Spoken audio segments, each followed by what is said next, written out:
Usa ka pagtuo, usa ka tingog, usa ka katawhan.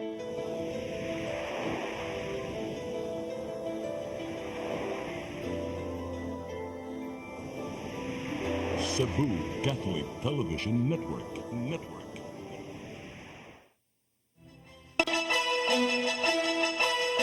Uluhan sa mga balita sa Serie 47. Pagbasura sa apelasyon, di makaapekto sa kandidatura ni dismissed Mandawi Mayor Jonas Cortez. Empleyado sa Lapu-Lapu City Hall nga nangumutog naong gitaktak sa trabaho. Mga residente sa mga barangay sa Danao City nagdungan sa pagpanglimpyo aron batukan ang dengue. Lalaking napalgang patay sa Sudlon 1 Dakbayan sa Sugbo na ilhana. Sugbo, Kabisayan ug Mindanao, Pilipinas ug katawhan kutos maabot sa tong Sibya sa tibuok kalibutan mayong hapon. Live kita karon sa CCTN Channel 47 ug kini ang tulumanon sa nagunang kasayuran nga angay natong masayran. Ako si Dennis Tabar. Tulumanon sa patas gam nga balita ug opinyon. Ako si Danica Caballes. Kini ang Serie 47.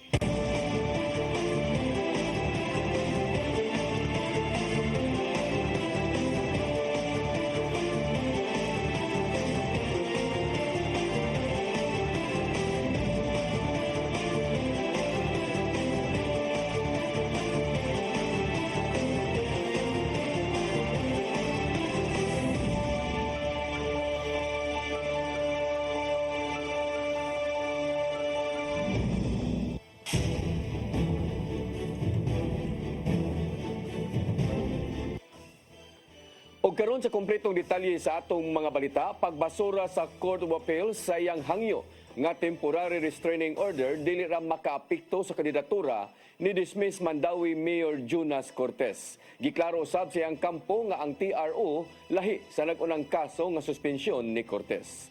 Ang kasayuran ihatod ni Mary Rose Sagarino. Giklaro ni Attorney Jamaal James Kalipayan ang Mandawi City Administrator nga lahi ang hangyo nga temporary restraining order kun TRO sa nagunang kaso sa suspension ni Mayor Jonas Cortez. Ang hangyo ni Cortez nga TRO ang gibasura sa Court of Appeals tungod sa kakuwang sa merito. Mato ni Kalipayan nga ang TRO lakip lang sa petition for review nga gisangat ni atong Nobyembre miaging tuig. That was just the denial nga karong panahon na dili na fitting nga muhatag ang Court of Appeals o restraining order on the penalty of the Ombudsman, which is usually kay bawo moog yun na ang stand. Amo lang gitong gibutang og appeal ang prayer dito considering in danger man gud ang katong candidacy ni Mayor ato nga time. So we wanted nga to put the temporary restraining order as part of our provisional remedy. Ang nagunang kaso o ang main case mao ang giapilar sa kampo ni Cortez ngadto sa Court of Appeals pagpa-review sa desisyon sa Ombudsman nga niresulta sa pagkasuspenso kaniya sud sa usa ka tuig. Ang main case ang pending pa sa korte. Sa apilar gilalay sa kampo ni Cortez nga wala sa jurisdiksyon sa Ombudsman ang pagdesisyon sa kwalifikasyon kundi naa sa Civil Service Commission. I think na-discuss na namo sa una nga atong naay kaso si Luigi. During that time, I think na-file lang siya 2018 and then gidismiss nila pag 2021. Same ombudsman ang nag-dismiss and their decision to dismiss was that wa sila jurisdiction because ang civil service man na jurisdiction. Same case gyud kay ang mayor ni appoint og taga og OIC sa CSWS nga dili qualified. Unya pero niingon si Ombudsman nga di mi kuha na ka-decide na kay dapat ang mo decide kay si civil service but karon ni decide jud siya. Makahinumduman nga ang Ombudsman misuspenso ni Cortez Agosto miaging tuig tungod sa grave misconduct. Kininunot sa iyang pagtudlo kang Camelo Basaca, ASIP Officer in Charge sa City Social Welfare and Services bisan pa sa kakuwang sa kwalifikasyon. Gihimugatan usab ni Kalipayan nga dili ra makaapekto sa kandidatura ni Cortez ang pagbasura sa TRO sa administratibong kaso. Dili siya maka-affect na wala na okay naman to ang Supreme Court ni issue naman atong TRO nga regardless of the disqualification that mayor is facing karon he can still run. Sa pagkakaron, nagpabilin silang malaumon samtang nagpaabot sa pinal nga desisyon kabahin sa suspension. Mary Rose Sagarino, CCTN News. Mandawi City Vice Mayor ni Risa Son Ruiz ni question sa bagong direktiba bahin sa media interview sa mga department heads. Nasayran nga gikinahanglan una nga moagi sa Public Information Office o napahinabion ang mga nisgutang opisyal. Ang kasayuran ihatod pagbalik ni Mary Rose Sagarino. Gikwestiyon ni Vice Mayor ni Risa Son Ruiz ang bagong direktiba nga nagmando sa tanang pangu sa departamento sa City Hall nga mangayo og pagtugot sa City Public Information Office una pa magpa-press conference o kung mutubag sa interview sa media. Matud ni Ruiz nga bisan dili siya lakip sa direktiba tungod usa man siya ka elected official. Apan gikwestiyon niya nganong ang usa ka department head mumando sa susama nga pangu sa usa ka buhatan. Sa kopya nga nakuha sa CCTN 47, ang direktiba gikan ni Carla Victoria Cortez, ang City Public Information Officer o giaprobahan ni Mayor Glenn Brisede. Ang mga information which is vital to the public kinahanglan pa pag iagis PAO kinahanglan free flowing na gidunta ni siya na ay og nay mangutana dili na ingon nga mananghid usab mi ana mga irotag data. Matod pa ni Ruiz nga importante ang transparency sa City Hall, hilabi na ang mga impormasyon makatabang pagpahibaw sa publiko. Anong ingon man ni ana, where is the freedom of speech? Ibutang nato nga tanang department heads dunay ilang kaugalingong expertise. Nganong iagi pa mag PIO ang unsa ilang gustong isulti para ma-screen lang yun. Naunsa naman ning atong dakbayan sa Mandawi. Kaning labay nga mga adlaw na sinati sa media ang kalisod sa pag-interview sa mga pangu sa departamento. Ang direktiba gipitsahan og Pebrero 20. Di nagmando nga ang tanang interview sa media kinahanglang aprobado una sa PIO o adunay presensya sa sakop sa PIO ato sa interview. Ang bagong lakang gilaraw nga masiguro matod pa ang organisadong proseso, malikayan ang miscommunication ug maprotektahan ang integridad sa impormasyon. Mary Rose Sagarino, CCTN News. Usa ka empleyado sa Lapu-Lapu City Hall giimbestigar sa Committee on Employees Discipline and Investigation. Gireklamo ang kawani nga dili maayong motratar sa kliyente. Ang kasayuran hatod pagbalik ni Crystal Joy Pelerca. Gitangtang na epektibo karong adlaw ang usa ka empleyado sa Lapu-Lapu City Hall nga gikatahong nangumot og naong sa usa ka babae ni adtong Miyerkules sa gabii sa usa ka tindahan nga may imnanan sa Barangay Poblasyon. Usa ka video ang nikatap sa social media nga ang mong empleyado matud pa buot untang mosagol sa lamisa kung asa nahimutang ang mong babae apan siya gibalibaran hinungdan nga gikumot niini ang naong. Sa dihang adunay pulis nga nibadlong nagpaila kini nga usa siya ka empleyado sa City Hall. Gikumpirmar ni Attorney Danilo Almendras, ang City Administrator, nga usa ka empleyado sa City Hall ang maong lalaki nga naa sa video ug diha kini mismo nagtrabaho sa City Administrator's Office. Usa kini ka admin aide ug casual employee sukad ni adtong tuig 2020. Kagahapong adlaw absent ang mong empleyado apan gipatawag kini ni Attorney Almendras og didto ni angkon kini nga nakainom siya ato sa maong higayuna. Nibutyag usab kini nga dili hinuon mga kauban sa trabaho ang iyang kuyog. Matod ni Attorney Almendras nga tungod kay ang mong empleyado usa ka casual employee wala siya security of tenure maong paspas ang desisyon nga matagak siya sa iyang trabaho. No state of tenure unlike sa katong mga regular nga banking process. Nya ito established nga sa book. Ang pagtangtang sa mong empleyado tungod kini sa iyang pagdaha sa pangan sa City Administrator's Office ug tungod mismo sa iyang binuhatan. Gihimakak sa mong empleyado ang nahitabong pagpangumot sa naong apan sigon pa ni Attorney Almendras nga adunay nakasaksi nga iya kining nabuhat. So ani masurya atong kuan atong biktima. Pero doon ay nakakita no ang pagiya sa tindahan. So, you said na siya... Pero ang giluan ba? Iya mo si pressure gigamit sa kay duha ka kamot ang gigamit kaya. Igula siya ni kuan sa chick. Yawa siya mo both hands ang gigamit. Subay sa mong balita, gipahibaw usab ni Attorney Almendras nga gitangtang na sa iyang trabaho epektibo ni adtong Pebrero 21 ang doktor sa Lapu-Lapu City Hospital kinsa gireklamo sa usa sa mga pasyente niini. Usa ka 18 anyos nga pasyente ang nipadayag sa iyang social media kabahin sa iyang bati nga kasinatian sa mong doktor ato sa iyang pagpanganak ni adtong Enero 26 ning tuiga. Nibutyag si Attorney Almendras nga special job order employee ang mong doktor ug wa gihapon kini security of tenure hinungdan nga nataktak siya sa iyang trabaho human sa maong reklamo. Yeah. Based on the testimonies of people working in the hospital, some other people, some other source, no? Again,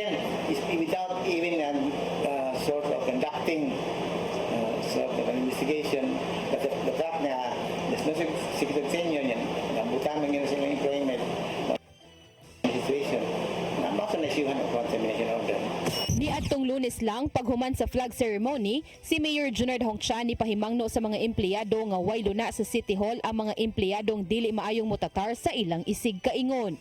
Crystal Joy Felerca, CCTN News. Empleyado sa Lapu-Lapu City Hall gitaktak sa trabaho tungod kay giingong nangumot og naong sa usa ka babay sa usa ka imnanan sa Dakbayan. Samtang gitangtang na usab sa trabaho ang gireklamong doktor sa Lapu-Lapu City Hospital. Ang kasayuran ni hatod ni Crystal Joy Pelerca. Usa ka empleyado sa Lapu-Lapu City Hall ang kasamtangang giimbestigaran sa Committee on Employees Discipline and Investigation kun CODI human nga adunay usa ka kliyente ang mipadayag sa iyang social media account kabahin sa iyang kasinatian samtang aduna siya gihimong transaksyon sa local civil register office. Sa post ni Leng Ajayan Onalos, matud niyang wa siya makauyon nga giingnan siyang di kahibawng mubasa ug taas usab ang tingog sa mong empleyado tungod kay adunay pipila ka bahin sa form ang wa niya mabutangi og detalye. Giangkon ni Melissa Agosto, ang pangulo sa LCR, nga dakuon gyud og tingog ang empleyado nga gipasabot sa mong post apan siya mipasalig nga maayo kining tawo og iya kining sinaligan. Sigon pa ni Agosto nga ang mong empleyado maoy ilang liaison officer. Kung mabakanti kini, mo-assist kini sa mga kliyente aron nga mahapsay ang linya. Itong iyang issue ato is place of birth. Hindi ko sa numar. Kung wala place of birth, dili ka na mo ma-process. Mo to ang point, nagingan siya nga, ma'am, halino ko fill up na. Yeah. Ang tubag niya is, nga nung fill up niya, na wala man siya born abroad. So, gina na po niya, ma'am, tarungan na sa lubasa, ma'am. So, basin siguro, di ka, gina siya, di ko kamong basa. Di ka siguro to siya ba. Pero wala yun siya ingnaw doon, di ka kamong basa, ma'am. Lahi, rasad siguro, no? Kung tarungan lang basa, ma'am. Kaya sa ingon ni mga, di ka kamong basa, ma'am. Lahi ba, maglahi ang ilang interpretation siguro ba. Labi na, yung tingog ko dako. Ang mong reklamo nakaabot sa buhatan ni Mayor Junard Hongchan mong iya kining gipaimbestigaran. Base sa mga komentaryo sa dili lang kato mga gayon na itabo na po yung mga previous niya inana ang pagtratar. Bato ni Attorney Danilo Almendras, ang City Administrator, nga ang mong empleyado usa ka regular employee sa sangguniang panglungsod apan kasamtangan kining na-assign sa LCR. Tungod kay regular ang maong kawani, aduna sila gipahigayong investigasyon subay sa pagsunod sa due process. Niadtong Miyerkules, gipatubag na ang mong empleyado kabahin sa maong reklamo ug mo-schedule na ang CODI og schedule para clarificatory conference. Crystal Joy Felerca, CCTN News. Mga tinunan o gagirikanan nihimo na og mga lakang subay sa nagsaka nga heat index dinhi sa Sugbo. Gitataw hinoon sa Department of Education nga ang LGU mo'y igo kung mayon ay mag-igo kung isuspinso ba ang klase tungod sa init nga panahon. Ang kasayuran ihatod ni Gian Navarro. Walay gipatumang class suspension sa tanang public school sa Dakbayan sa Sugbo karong adlaw. Maong padayon ang klase sa mga tinunan. Sa nang gibisita sa CCTN News Team ang Mabolo Elementary School, nimong busy ang mga estudyante sa ilang classroom bisan og init ang panahon. Taliwasan na sinating hangtod 37 degrees Celsius nga heat index sa Sugbo sigon sa Pag-asa, gisiguro sa mga magtutudlo nga dili mainitan ang mga estudyante. Functionable hinuon ang mga electric fan nga gipangtawd sud sa classroom aron magpabiling hamugaway ang palibot. Matod silang faculty president nga si Mike Nehudne nga gilakip seleksyon ang kamahinungdanon sa paglikay sa daotang epekto sa grabing kainit nga panahon aron kalikayan ang heat stroke. Safety precautions lang sa teachers ginag-integrate mi og mga lessons nga unsaon man paglikay anang heat stroke kay dili lang baya ni mahitabo sa mga adults but pwede po ni mahitabo sa mga bata. Samtang siguro sa mga ginikanan, nalawas ang ilang mga anak taliwas sa grabing kainit sa panahon. Sama na lang sa pagbabaon og ilim ng tubig o kinahanglan komportable ang ilang sinina. Kanang sa parents, sa ilahang mga anak, dapat nila yung i-secure bitaw ang kuan silang anak kanang health ba. Ya, dili nila pasagdan nga inano, kanikainit nga padagan-daganon, ya kanang pasagdan ra bitaw nga unsay kaunon. Asay ba mainitan ka samtang napaabot sa imuha nga anak? Sakto raman, kaya raman maghuwat kay obligasyon mo na sa tatay. Tipik na kini sa mga diskarte sa education sector aron makapanagang sa taas nga heat index kung gibating kainit sa lawas. Gibutyag di Department of Education 7 Director Celestiano Jimenez nga gimanduan sila sa ulohang buhatan nga muhimo na usab og adjustments aron kalikayan ang daotang epekto sa heat index ngadto sa mga estudyante. Mahimo makapatuman og asynchronous learning sa dili pa og inighuman na sa peak hours nga alas 10 sa buntag hangtod alas 2 sa hapon. Actually, those are some of the strategies that we implemented before nga bisan gali ang ato ang pagkandak atong time sa Sibiraa gunad alas 10 hangtod alas 2 wa gyud tay dula. Nya ari na ta nagsugod sa alas 3 hangtod pwede sa gabi nga bugnaw-bugnaw na, no? Kita usab sa DepEd 7 nga mga LGU na mismo may mag-igo kung isuspenso ba ang face-to-face classes sa higayong magkainit na gyud ang panahon. Ilabi na nga kutob pa sa Abril ang tingklases sa school year 2024-2025 diin di usab masinati ang taas nga temperatura sa palibot. No? Sa province, for example, sa Cebu province, maoy na nahiguman sa grabe kay kainit. So, kani mga eskwelahan na diri kay baon ang mga principals nga ning ani gali they will coordinate with the local executive mag-adto sa barangay baron, sa barangay captain, sa council para makaingon nga grabe yun kainit, we have to suspend classes. Ian Navarro, CCTN News. Programa nga mahimong makakuha og college degree ang bisan kinsang wala pa nakahuman pagtungha apan nakatrabaho na usa na kabalaod. Panguluhan sa Commission on Higher Education ang balaod nga bag-uhay lang na pinamahan ni Presidente Bongbong Marcos Jr. Ang kasayuran hatod pagbalik ni Gian Navarro. Gihimo ng balaod ang usa ka college program diin mahimong makakuha og degree ang usa ka trabahante diin makakuha siya og college units depende sa nahimong kasinatian sa pagpanarbaho. Pirmado ning simanahan ni Presidente Ferdinand Bongbong Marcos Jr. ang Republic Act 12124 o Expanded Tertiary Education Equivalency and Accreditation Program kon ETIAP Act. Ubos sa ETIAP i-validate sa kagamhanan ang mga undergraduate o graduate students apan nanarbaho na kung mahimo ba makakuha og igong college units alang sa ka subject. Pasabot ini, credited isip units sa gikuhang degree program ang mamahimong dagan sa pagpanarbaho sud sa gisudlang natad. Apan kung adunay tiwason ng kurso, mahimo makasud sa online o weekend classes ang kinsang estudyanteng ni pahimos sa ETIAP program. Panguluhan mismo sa Commission on Higher Education ang pagpatuman sa ETIAP nga karon usa na ka programa sa gobyerno.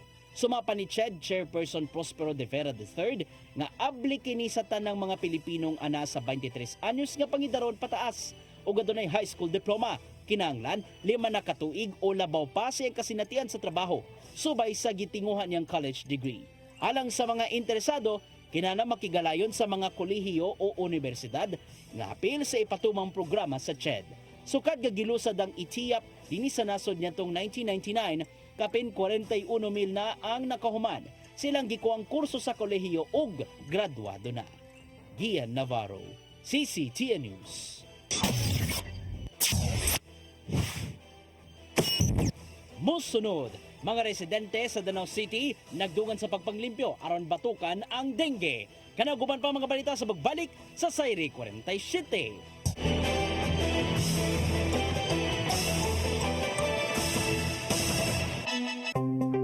Discover the beauty of the Philippines.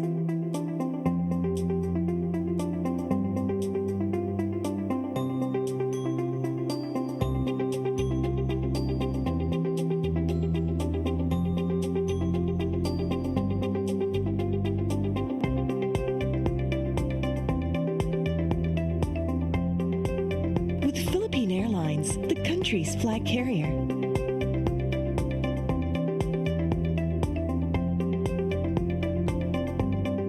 The airline that lets you feel the warmth of the nation.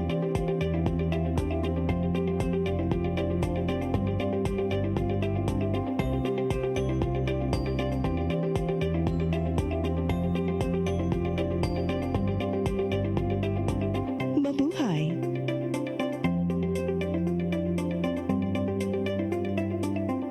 Kaiba sa mga politiko, matagal nang ginagawa ni Ariel Kirubin ang ipaglaban tayo. Kahit sariling buhay inaalay. Ngayon, iba ang laban. Pero tuloy ang misyon ni Ariel Querubin, ang ipaglaban tayo. Kung medalya ang sukatan at hindi pera, si Ariel Querubin ang ating bayani na karapat-dapat sa Senado. Pag may Ariel Querubin sa Senado, may bayani tayo sigurado.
Balik sa ato mga balita, nagdungan sa pagpanglimpyo ang mga residente sa dekadayang barangay sa Danau City aron batukan ang sakit nga dengue.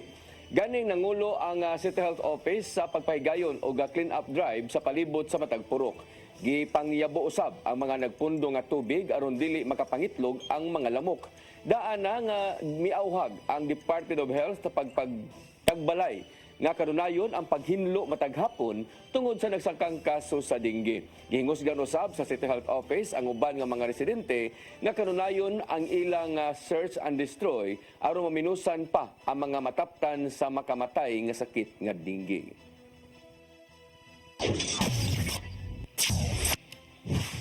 Nakadawat daw ginabang ang moabot 158 ka mga pamilya nga nasunugan sa barangay Mantuyong Dakbayan sa Mandawi. Tag 10,000 pesos ang gihatag sa tag-iya sa balay, samtang ang mga renters o sharers nakakuha og 5,000 ka pesos. Kinigawas pa sa ilang nadawat nga mga tabang Mandawi kits nga adunay sulod nga 5 kilos o 10 kilos nga bugas, mga balde ug mga kagamitan sa kusina. Nihatag usab og relief food packs nga adunay canned goods, tubig ug mga bitamina ang Cebu Provincial Social Services Office ug National Grid Corporation of the Philippines. Matod ni Mayor Glenn Bersede nga makabalik ra og tukod og balay ang mga biktima sa lugar nga nasunugan. Giauhag sa kagamhanan sa lungsod sa Minganilla ang kapulisan nga palauman pa ang pakisusi sa kapin sa 60 ka mga batanong langyaw nga nagmarcha sud sa Minganilla Highland Subdivision sa barangay Tubod niadtong Martes, Marso 8. Nahibaw-an gikan kang Police Major Mark Don Alfred Lianza ang hipis sa Minganilla Police Station nga kini usa ka relihiyosong grupo nga those in need of the father nga leader mao ang American national nga si Derek Curie Disikan. Giangkon usab sa grupo nga sila ang nag-prayer meeting ug nanglakaw nga nag-single file o migawas sa subdivision nga wa makatugaw sa mga residente. Apan gusto ni Mayor Rajiv Inad nga palawman pa sa kapulisan ang investigasyon sanglit 17 ka mga bayin ini diha sa maong dapit ang giabangan sa maong mga langyaw. Gipanguluhan ni Auxiliary Bishop Midfield Bilyones ang First Friday Mass sa Mandawi City Hall kaganiyang buntag. Si Bilyones mubalik na ngadto sa Jaro, Iloilo City human gitudlo ni Pope Francis nga bagong arsobispo sa lugar.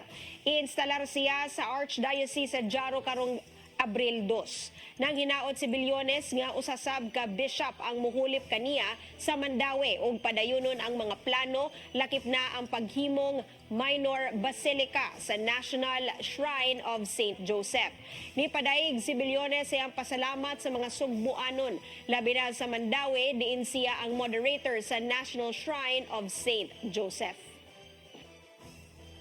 Religiosity, I thought before as an Ilonggo, kanina jud nga Ilonggo ang pinaka-religious ba until I arrived here and I discovered the vibrancy and the fervor of the Cebuano faithful, especially ang taga Mandawi. Sorry, medyo partial ko sa Mandawi because I was assigned here.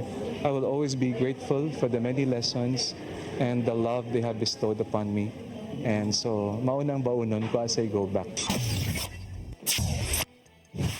Gipasalamatan ni Pope Francis ang tanang nag-ampo kaniya hangtod sa tumang kayuhan sa iya nga panglawas. Kini mo'y unod sa gipadang audio message sa katawhan sa Papa nga tulo ka semanang napag-alim nung nagpaalim sa tambalanan didto sa Roma. Sa mensaheng gipadangat ngadto sa Vatican City, niduyog ang 88 anyos nga Santo Papa sa pag-ampo aron mabalik ang naanda niining kalagsik. May paambit usab ang buhatan sa Santo Papa nga nagpabiling stable ang kahimtang sa lawas o maayo pa ang paginhawa.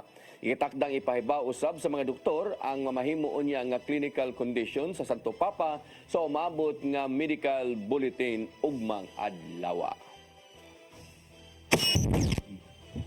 Agradezco de todo corazón las oraciones que hacen por mi salud desde la plaza.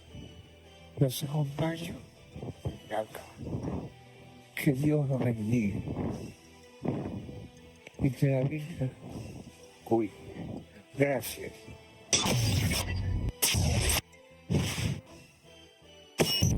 Musunod, lalaking napalgang patay sa Sudlon 1 Dakbayan sa Sugbo na ilhana.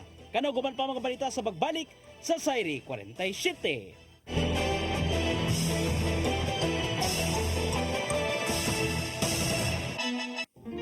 I am the God that healeth thee. I am the Lord, your healer. I sent my word and healed your disease. I am the Lord.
Caridad Sanchez, usa sa pinakamaayong character actress sa Philippine cinema.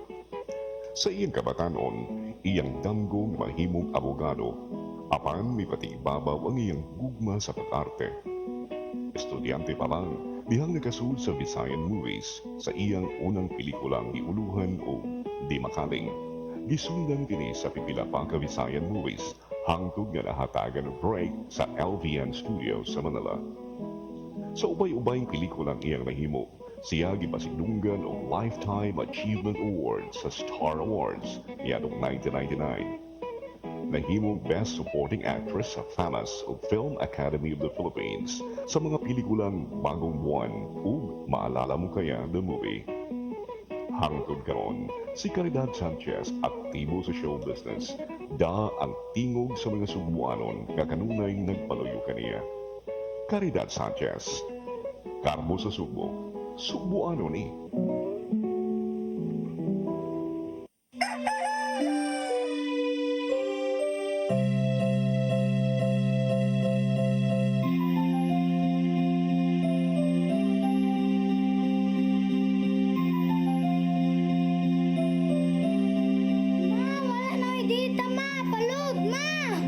Sorry ma'am, na-late ko. Nangita pa mong gusto para internet sa kong anak ma'am. Ay, wala na yung problema. Pag-sinisibo. Sinisibo, sinisibo for your internet connection And for the signal of your cable TV. so fast and straight the transmission to your home. Sinisibo. Sinisibo, sinisibo offers you to have fiber optics For your viewing experience, perfect and clear so far. so great and affordable for you to enjoy. Sinisibu Television Network Incorporated offers fiber to the home broadband internet bundled with fiber to the home cable TV connection. Sinisibu Television Network Incorporated with its operation in Metro Cebu and the whole province of Cebu soon. And affordable for you to enjoy. Sinisibo.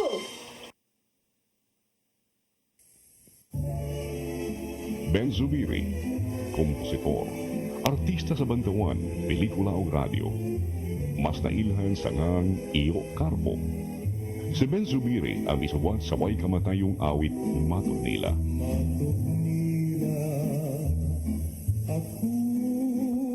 Alang sa uban, ang Matud Nila usa ka cultural anthem sa mga Cebuanon. Kawa sa Matud Nila, si Ben Zubiri usab ang isuwat sa mga immortal nga awit sama sa ikaduhang bathala. Alma Bonita, ang palad ng buo, gugmang gibati ko, pasayawa ko day. Si Ben Zubiri namatay niya atong 1969. Apan ang iyangan, buhi kanunay sa kasing-kasing sa mga taong padayong nag-awit sa iyang mga komposisyon. Ben Zubiri, Garbo sa Subo, Subuano ni. Sa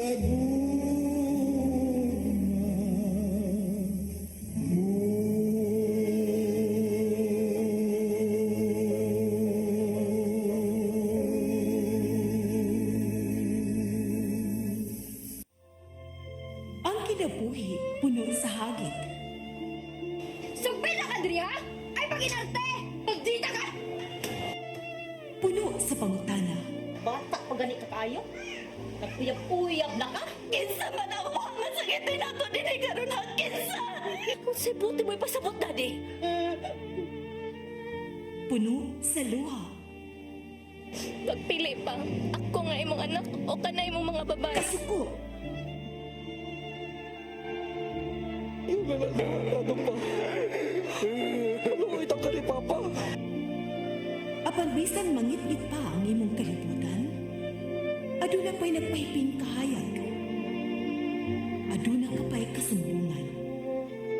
Mga laman, hanap na. Dear Tatay, Tunog na unlod na. Nganong handungan. Wailaing paagi aron masabtan nato ang Biblia. Kinanglan nga doon na tayo relasyon kang Jesus. Hangtod sa layan atong panaguban, daghang salamat. Siya.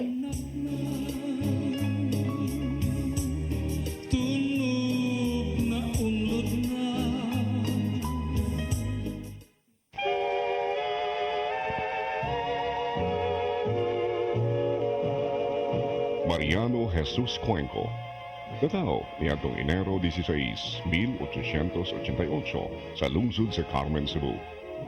Nagtungha sa Kolehiyo Seminario de Cebu ug mikuhag kursong abogasiya sa Eskwela de Derecho.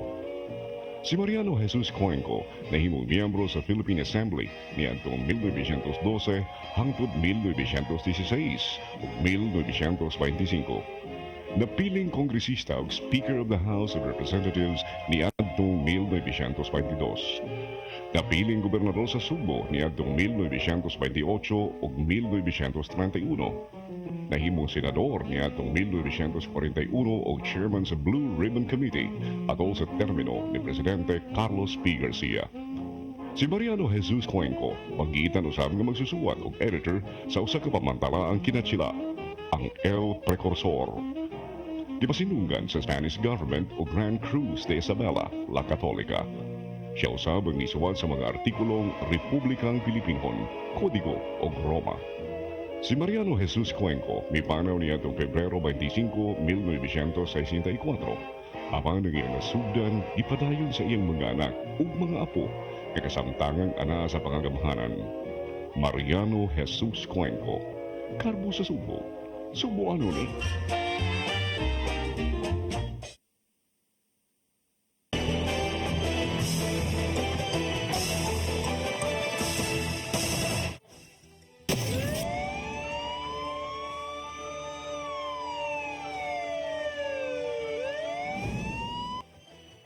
Balik sa ato mga balita, lalaki nga napalga na lang nga patay sud sa may sudlon uno nga dunay samad pinusilan sa ulo giila sa mga kabanay. Ang biktima unang gipick up sa upat ka mga wa mailhing tao o gisakay kini sa sakyanan sa wa pa napalgang patay. Ang kasayuran ihatod ni Arnold Bustamante.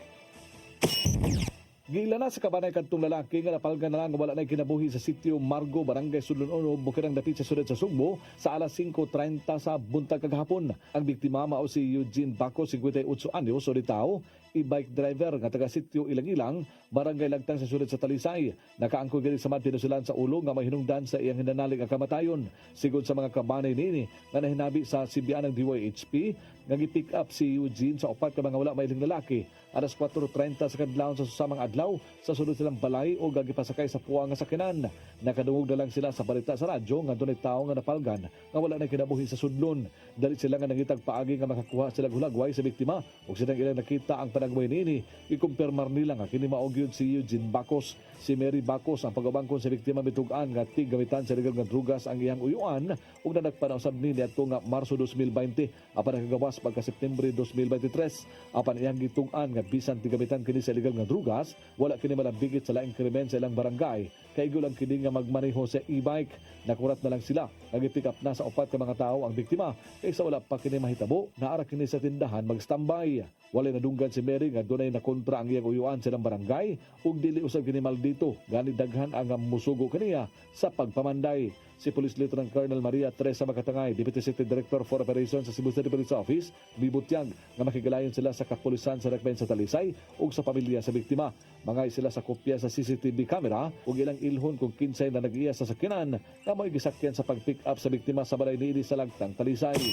Hopefully, we will be obtaining other statements from other witnesses para mapapaspas na to atong investigation. But kanay mong gisulti no, di sana sa amo ang gisubay karon kung kisay tag-iya ana, unsa na siya ang owner ana, and those things backtracking ang gibuhat sa atong mga investigators karon. Ano silang gitan-aw kung wala ba'y kalabigitan ang iyang mga kaso nga giatubang nga kaniadto, di na bilanggo siya tungod sa illegal nga drugas apan wala nila isalikway ang laing mga motibo nga mao karon ang gipatutukan sa investigasyon sa CCPO. Arnold Bustamante, CCTV. Ex-convict nga giilang nga high-value individual ang nasikop sa buy-bust operation sa Dakbayan sa Talisay gabii. Nakuhaan ang dinakpan og kapin sa 2 ka kilo nga shabu nga mobalor og kapin 17 milyones ka pesos. Ang kasayuran hatod pagbalik ni Arnold Bustamante. Giilang nga ex-convict nga high-value individual ang nasikop sa gilusad nga buy-bust operation sa mga sakop sa Provincial Drug Enforcement Unit o Provincial Intelligence Unit sa pagkikalayon sa Philippine Drug Enforcement Agency 7 alas 9:25 gabi sa Purok Sunrise 7, Borromeo, Barangay Pook sa siyudad sa Talisay. Ang nasikop gilang nga si alias Edo, ex-convict, 37 anyos, taga Purok Sentro, Barangay Pook sa Maong Dakbayan. Nakuhagikan kaniya aga binulto nga gituang shabu nga motimbang sa 2,600 gramos nga doon standard drug price nga 17,680,000. Kasamtangan nga gikustodiya sa Talisay City Police Station ang suspitsado. Samtang ang mga nakuhang ebidensya gidusok kini sa Provincial Police Forensic Unit alang sa himuon nga chemical analysis. Sa investigasyon sa PIU sa Cebu Police Provincial Office, nga duha ka semana nilang gipaubos sa monitoring si Edo human makadawat og impormasyon labot sa iya nga pagpabaligya sa illegal nga drugas. Siya matod pa ang hatdan sa supply sa illegal nga drugas ug siya usab ang ilang nga kabayo kung tighatod sa customer ug budigero nini. Usa ka high profile nga drug personality ang iyang contact nga nasa sulod sa New Bilibid Prison sa Muntinlupa. Base sa pamahayag sa suspitsado nga ang ihang nga area sa distribution sa illegal nga drugas mao ang mga syudad sa Mandaue, Talisay, Lapu-Lapu ug syudad sa Sugbo. Giandam na ang kasong kalapasan Section 5 ug 11, Article 2 Republic Act 9165 ang ipasaka sa kapulisan sa probinsya sa suspitsado. Tungod sa mga kalampusan, ang hepe sa kapulisan sa Lalawigan, Police Colonel Jovito Atanasio, midayig sa mga sakop tungod sa walay hunong nga operation batok sa illegal nga drugas. Matuniya nga ang pagdakop sa maong nga drug personality naghatod kini sa mensahe sa sindikato sa illegal nga drugas nga ang probinsya dili luwas alang kanila. Magpalayon pa ang ilang kaagresibo sa pagpuhag sa illegal nga drugas sa tibuok lalawigan sa Sugbo. Arnold Bustamante, CCT News. Department of Education dinhi sa Region 7 nangandam na alang sa umabot nga Sibiraa 2025 nga ipahigayon sa Negros Oriental sa sunod semana. Giulagway sa Regional Director sa ahensya nga dako kini ikatabang sa pag-abag sa matag LGU ngadto sa mga atleta. Ang kasayuran ihatod ni Gian Navarro. Niboylo na gyud ang mga pagpangandam sa Department of Education 7 alang sa Central Visayas Regional Athletic Association kon Sibiraa Meet 2025 nga may tabo sunod semana. Mag-abot sa Bayawan City, Negros Oriental ang gibanabanang mulabaw pa sa 10,000 ka mga atleta gikan sa 20 ka mga schools divisions sa 4 ka mga lalawigan sa rehiyon. Magtigi ang mga atleta gikan sa managlaing sporting events karong Marso 11 hangtod 16. Mato ni DepEd 7 Director Dr. Celestiano Jimenez nga nianam-anam na og abot sa Bayawan City ang mga delegado gikan sa managlaing schools division aron ipahiluna sa giandam nga billeting quarters. Here guys, ang ato ang Bayawan City officials, government officials, LGU, headed by Mayor Jack Raymond. So, salamat lang ta nga ilag yung ang pagpangandam dito with the, of course, the division of Bayawan City sa DepEd. Bibig sabog pampagudlak ang matag LGU sa ilang mga atleta alang sa pagsalamot sa mga duwa. Gikan kini sa libreng uniform, allowance, apil na ang ilang masakyan paingon dito sa Negros Oriental. Sumapa ni Jimenez nga among matang sa suporta, dako og ikatabang aron mas madasig sa pagpaningkamot ang entero delegasyon. Tanang mga taong na nagpalibot nila na ningkamot og suporta para nila, sila mismo maka-feel ana and then sila mismo gali maningkamot pod para silang kaugalingon. Gikatagdag manambong ang mga gobernador sa Central Visayas sa giulagway nilang labing engranding pagpahigayon sa Sibiraa. Kay gilauman sa DepEd 7 ang hinay-hinay na karon nga transition diin mubuwag na sa Central Visayas ang Negros Oriental ug Siquijor kini aron motipo na sa giumol ng Negros Island region. I am positive on that. So possibly next year, so Sibiraa will only have Bohol and Cebu. Possibly after the election, there will be changes already. Navarro, CCTN News. Nibiyahe na paingon sa Bayawan City, Negros Oriental ang kapin 400 ka mga atleta sa dakbayan sa Lapu-Lapu nga musalmot sa Central Visayas Regional Athletic Association Consiviraa 2025. Uban nila ang ilang mga coaches ug uban pang mga delegates. Kagahapong adlaw adunay gipahigayon nga Santos Gamisa ug send-off ceremony ang DepEd Lapu-Lapu City Division ug ang LGU para sa mga atleta sa Marigondon National High School. Dakwa ang pagsalig sa DepEd Lapu-Lapu City Division sa abilidad sa ilang mga atleta ug malaumon nga maayo ang ilang mapakitang performance sa tagsa-tagsa nila ka mga sports. Mo kadto naglangkob sa atong mga balita sa Sayri 47, ako si Dennis Tabar. Ako si Danica Caballes, hangtod Lunes pohon sa inyong paboritong tulumanon. Sayri 47.